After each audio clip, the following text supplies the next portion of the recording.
David and Ruth Jones. We're on a property 40 kilometres north of Ralston in central Queensland.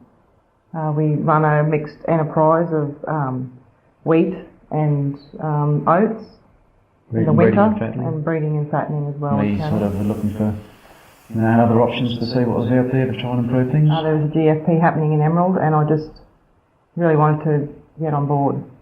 I knew it was the way, and about the same time we were sort of doing succession with David's parents, and the plan was that David and I will be running the farm on our own and buying out the cattle side of things. So we really just wanted to make sure that we were going in with a bit of an edge really, and running a business the way business should be run and not just running a farm. Obviously got married because we wanted to be together, and the whole notion of being in business together wasn't really something that's necessarily thought about at the start.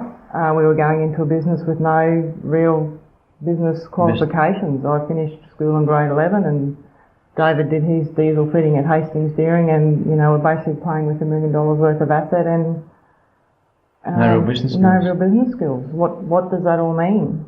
So, we knew that GFP covered that side of it as well as the grazing side of it. You could go into one place and talk about, learn about the financials, learn about grazing, learn about nutrition, all those aspects of, running a farm in one room.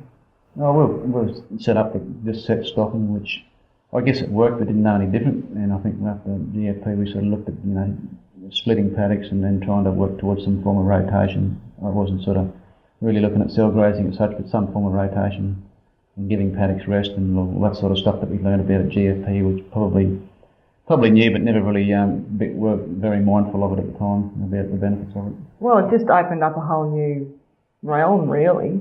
I mean, you go from doing your bookwork for the accountant and for the tax office to going to bookwork to, fish out numbers that actually mean something for you. How can we make this business better? What do we need to do? Where are our weak links? What's our strong things? What are we going to improve on? What do we need to get rid of? It helps you eke out that sort of information, and you can't put a price on it. If you want to talk about how much it costs to do GFP, where you've got to go, how long you've got to be away for. I mean, people cannot afford not to do GFP.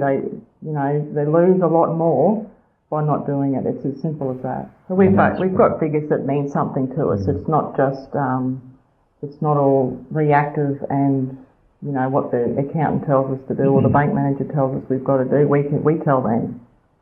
Well, we're in the position to tell them. Yeah, and there's a lot of power there. Well, I think forget about the price because they don't really know what they're in for, and they probably can't. They'll be struggling to justify, how can I justify spending that money? What am I really going to get out of it? Well, you don't know until you've done it.